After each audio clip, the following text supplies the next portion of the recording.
E depois eu vou tentar colocar o link lá na plataforma do AVA. Então, vamos lá. Direito das obrigações é a nossa disciplina, Direito Civil 2, e aí a gente vai fazer uma revisão de tudo que foi visto dentro de sala de aula, e aí vocês podem aproveitar essa revisão para fazer os próximos exercícios que vão estar no AVA e também para fazer o trabalho que eu vou passar hoje no final da aula. Vamos lá, não se preocupem em copiar essa tela, porque vocês já receberam esse material e vão continuar recebendo os materiais. Então, a maior parte das coisas que vão passar aí na tela de vocês, vocês ou já têm no caderno, ou já tiveram através dos PDFs que eu mandei antes da quarentena e depois da quarentena também lá no AVA, ok? Então, não se preocupem tanto em anotar tudo. Vocês podem fazer anotações, mas não fiquem desesperados achando que vocês não têm essas informações. Antes de tudo, estamos falando de obrigações. O que é uma obrigação, afinal? A gente aprendeu lá nas nossas primeiras aulas, quando a gente ainda estava numa sala, né, maior, né? Agora, pelo menos, a nossa sala é virtual, não é tão pequena, né? Tem essa vantagem também. Então, vamos lá. Obrigação é uma relação jurídica. Vocês se lembram disso? Obrigação é uma relação jurídica intersubjetiva. O que significa ser uma relação jurídica intersubjetiva? É uma relação baseada na reciprocidade, ou seja, ambas as partes, todas as partes envolvidas na obrigação têm direitos e obrigações. Então, são obrigações, tarefas recíprocas, ok? Então, uma relação jurídica intersubjetiva baseada na reciprocidade, de caráter transitório, ou seja, as obrigações não duram para sempre, eu sei que vocês se lembram disso. Estabelecida entre dois sujeitos, praticamente, credor e devedor. E aí vocês lembram que o credor é o sujeito ativo e o devedor é o sujeito passivo. E o objeto dessa relação jurídica é a própria prestação. É uma prestação de natureza econômica, não é? De caráter patrimonial, e essa prestação, que é uma atividade do devedor, pode ser positiva ou negativa. E o que garante essa prestação, essa obrigação, é o patrimônio do devedor. Então, aí na tela tem um conceito de obrigação. Obrigação é uma relação jurídica, intersubjetiva, de caráter transitório, estabelecida entre credor e devedor, cujo objeto é uma prestação de natureza patrimonial, econômica, que pode ser positiva ou negativa, onde se garante o adimplemento pelo patrimônio do devedor. Esse é o conceito de obrigação. Ok? Então, para quem chegou agora ou para quem ainda está perdido, nós estamos fazendo uma revisão de tudo que foi visto dentro de sala de aula. Essa revisão é uma revisão sobre as características iniciais da obrigação e sobre aquela classificação básica das obrigações que a gente viu até o último dia de aula. A partir da aula que vem, as coisas vão ficar mais complicadas. Então, peço que vocês prestem bastante atenção nessa revisão. Estrutura básica das obrigações. A gente viu dentro de sala de aula que as obrigações elas têm três espécies de elementos. Vocês lembram? Elementos subjetivos, elementos objetivos e elemento virtual. Quais são os elementos subjetivos ou pessoais? Credor e devedor. Credor, sujeito ativo, devedor, sujeito passivo.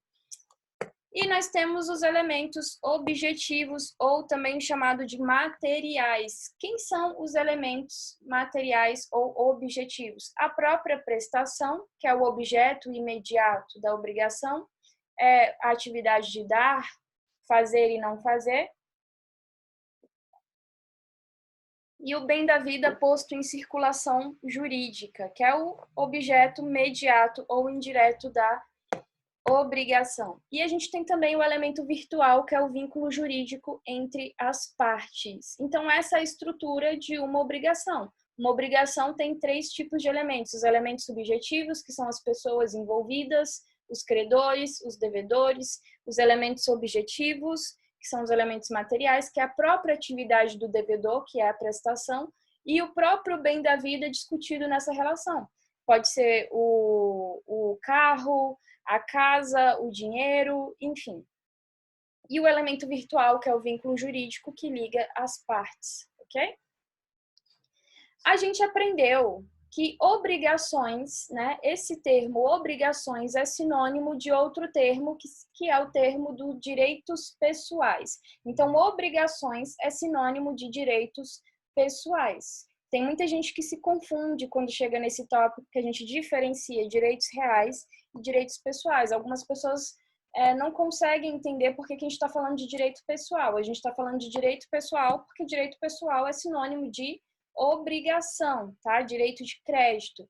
Então, nós temos dois tipos de direitos subjetivos patrimoniais, que são os direitos reais e os direitos pessoais, ok? E a gente precisa saber as principais diferenças entre esses direitos, porque ambos são direitos patrimoniais. Nós estamos trabalhando aqui apenas com direitos subjetivos patrimoniais. Então, nós precisamos saber o que difere as obrigações dos direitos reais. Vocês fizeram até um trabalho sobre isso, que é o primeiro trabalho, né? Quem não fez o primeiro trabalho,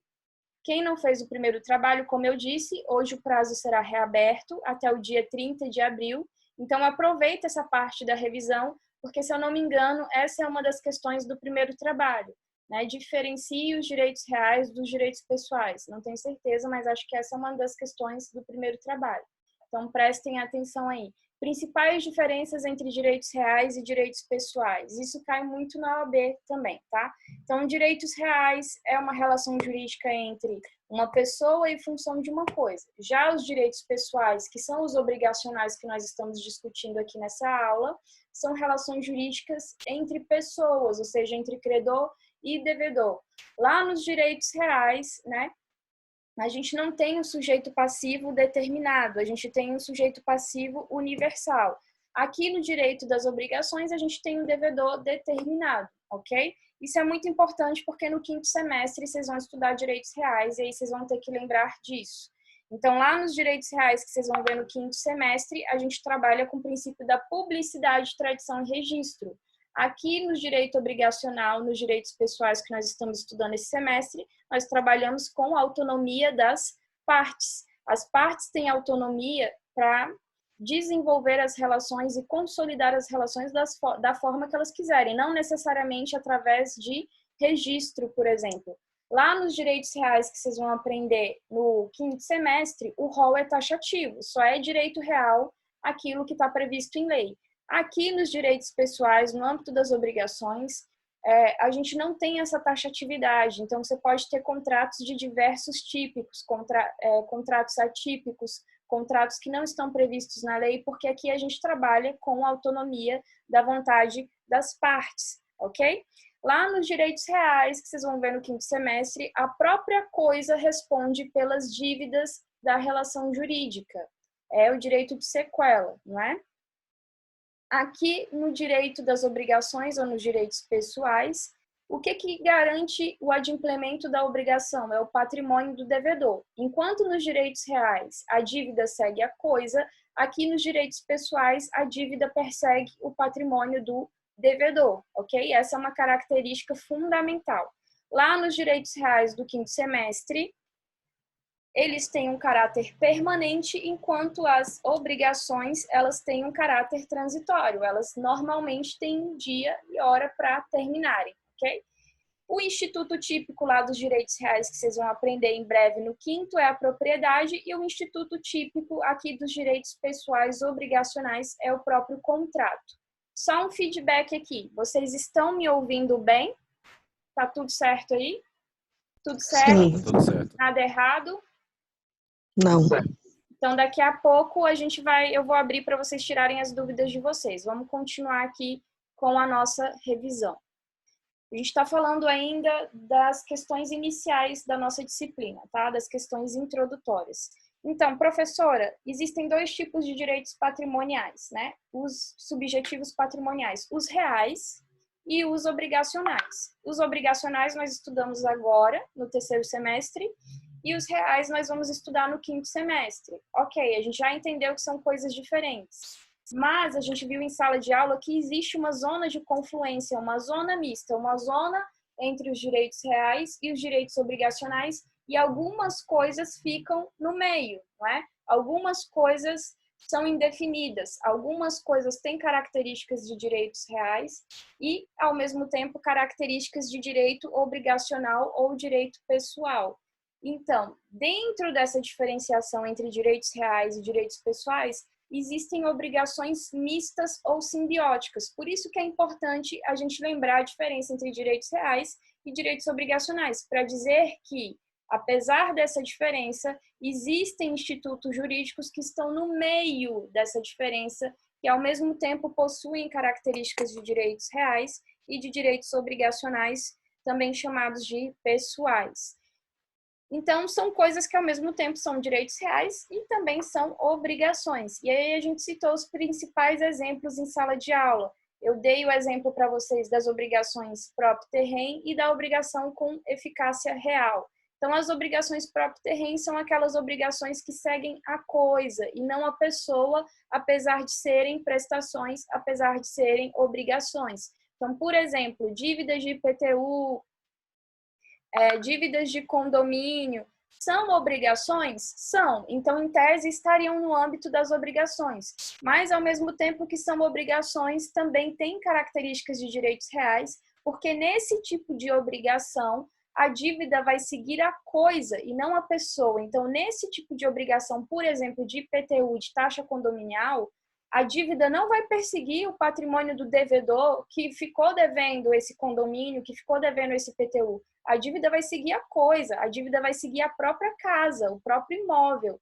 Então, quem vai responder pela dívida aqui é o imóvel e não a pessoa que deixou de pagar o IPTU ou o condomínio, que significa dizer que se trocar de proprietário, é o novo proprietário que, em tese, vai ter prejuízo se essa dívida de IPTU ou de condomínio não for paga, podendo o imóvel até ser executado, por exemplo. Não significa que esse novo proprietário não possa entrar com uma ação de regresso cobrando do antigo proprietário essa dívida. Significa que, nesse caso, o que responde de fato pela dívida de forma imediata é a própria coisa e não o patrimônio das pessoas envolvidas, ok?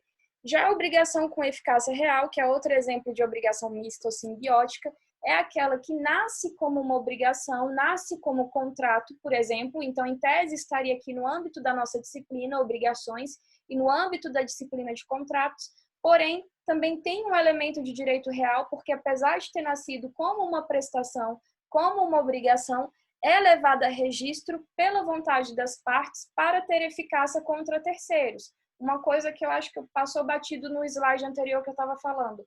Lá nos direitos reais, os efeitos das relações jurídicas são efeitos erga omnes, efeitos contra todos. Então, os direitos reais são oponíveis contra toda a coletividade.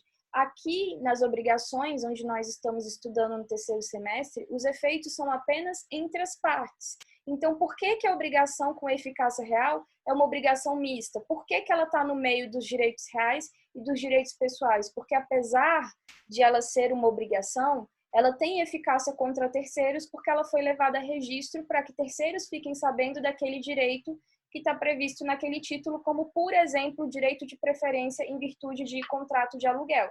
Tem outros exemplos, mas esse é o exemplo mais fácil para a gente dar em sala de aula. Então, você tem um contrato de aluguel que, em tese, seria uma obrigação, ou seja, seria nossa disciplina a ser estudada aqui no terceiro semestre. Só que se as partes quiserem mais segurança jurídica e quiserem opor esse contrato a terceiros que não participam desse contrato, elas podem levar esse contrato a registro e esse contrato vai ganhar oponibilidade contra terceiros, acabando que essa obrigação ela se torna uma obrigação mista, sendo uma obrigação aqui no campo dos direitos pessoais e também tendo uma característica de direito real porque foi levada a registro para ter oponibilidade contra terceiros. Vocês conseguiram entender, então, que direitos reais não se confundem com a nossa matéria? Qual é a nossa matéria? Obrigações, que é sinônimo de direito pessoal. Então, direitos reais não se confundem com as obrigações, ou seja, direitos reais não se confundem com os direitos pessoais. Mas, apesar disso, nós temos institutos mistos, né, que têm características de direitos reais e características de direitos pessoais, como, por exemplo, as obrigações próprio terreno e as obrigações com eficácia real. Tá tudo certo? Vocês entenderam? Alguém tem uma dúvida sobre essa diferença entre direitos reais e direitos obrigacionais? Quem não fez o primeiro trabalho, se eu não me engano, tem uma questão sobre isso no primeiro trabalho, o prazo vai ser reaberto. Tem isso lá no material que foi enviado por PDF antes da quarentena e também tem essas aulas lá no AVA em PDF. Alguém quer tirar alguma dúvida sobre isso ou a gente pode seguir a nossa revisão e a nossa aula?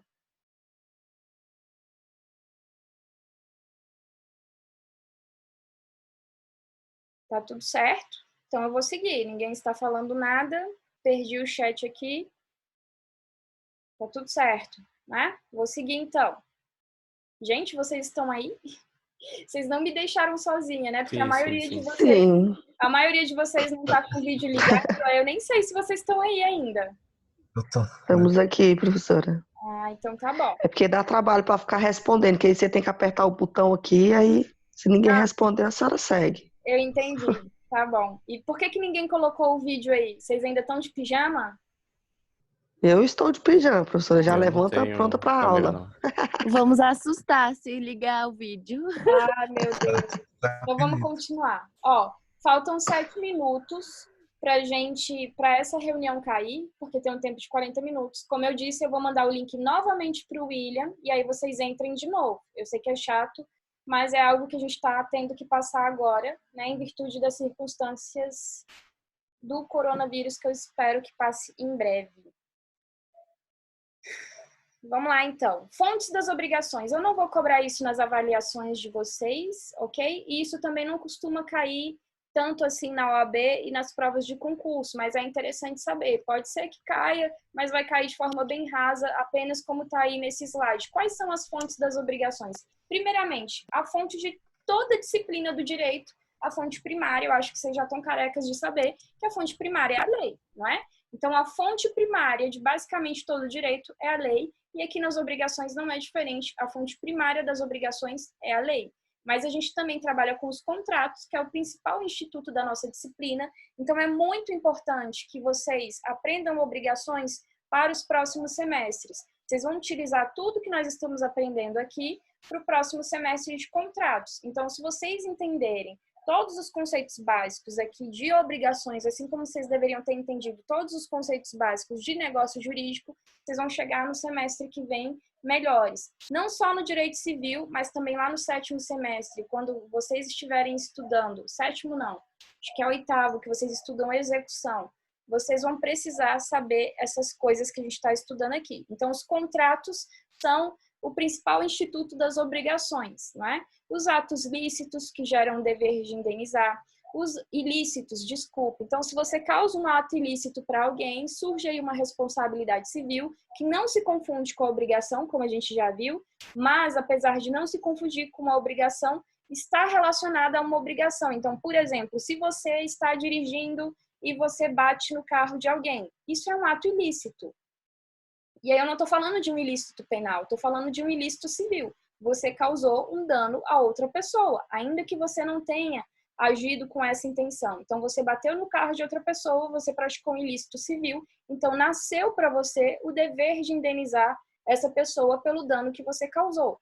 Atos unilaterais, por exemplo, promessa de recompensa, também geram um dever de obrigação. Por exemplo, você perde um cachorro e você coloca uma promessa de recompensa lá na sua rua, dizendo que quem achar o cachorro, você vai pagar tantos reais. Então, você está se obrigando a pagar tantos reais para quem achar o seu cachorro e te entregar. Títulos de crédito, como cheque, por exemplo, também é uma fonte das obrigações. Quando você se obriga, né, a pagar aquele valor que está lá no cheque, você está participando de uma obrigação. Então, essas são as principais fontes das obrigações. A lei, que é a fonte imediata, os contratos, que é o instituto principal, os atos ilícitos, que geram o dever de indenizar, os atos unilaterais e títulos de crédito. Como eu disse, eu não vou cobrar isso nas próximas avaliações, nos exercícios. Isso cai de forma muito rasa também na OAB, mas é claro que é importante saber, ok? Vamos falar agora sobre a prestação, que é o coração das obrigações. Então, a prestação é o objeto das obrigações. E é na prestação que está todo o núcleo da nossa disciplina. É através da prestação que a gente fez aquela classificação básica que a gente viu nos últimos dias de aula antes da quarentena. Então, a prestação é a atividade do devedor que tem por objetivo satisfazer o crédito, né? Então, a prestação é a própria atividade do devedor. Que atividade, professor? Atividade de dar, fazer ou não fazer Então, é a atividade do devedor direcionada à satisfação do crédito e é uma atividade que pode ser positiva, dar, fazer, não é? Ou pode ser negativa, não fazer. Então, a prestação é o elemento principal de estudo aqui da nossa disciplina. Então, é na prestação que a gente tem que focar para a gente entender as obrigações. Lembrando que a prestação é um elemento objetivo da obrigação e é o objeto imediato, direto, vem antes, inclusive, do próprio bem da vida. E é necessário lembrar que nós estamos falando de prestações patrimoniais, né? Prestações que têm valor econômico. Nós não temos aqui por objeto direitos personalíssimos em jogo. Então, a gente não negocia direitos personalíssimos, né? Direitos personalíssimos, eles não têm valor. A liberdade não tem valor, o direito à vida não tem valor, não é mesmo? Então, a gente não está negociando direitos que não têm caráter econômico. Nós estamos falando de patrimonialidade. Então, aí, quais são as características básicas da prestação, características fundamentais para que ela seja considerada válida? Então, vocês lembram que em sala de aula a gente viu que a prestação ela precisa ser lícita, possível e determinada. Então, essas são as características principais que uma prestação, aliás, deve ter para que a obrigação seja válida. Pessoal, nossa reunião vai cair em 1 minuto e aí a gente vai retomar daqui, tá bom? Em 1 minuto vai cair e eu vou mandar para o William novamente. No final da nossa aula, eu vou fazer a chamada de novo para ver se as pessoas que não estavam no início vão estar no final, ok?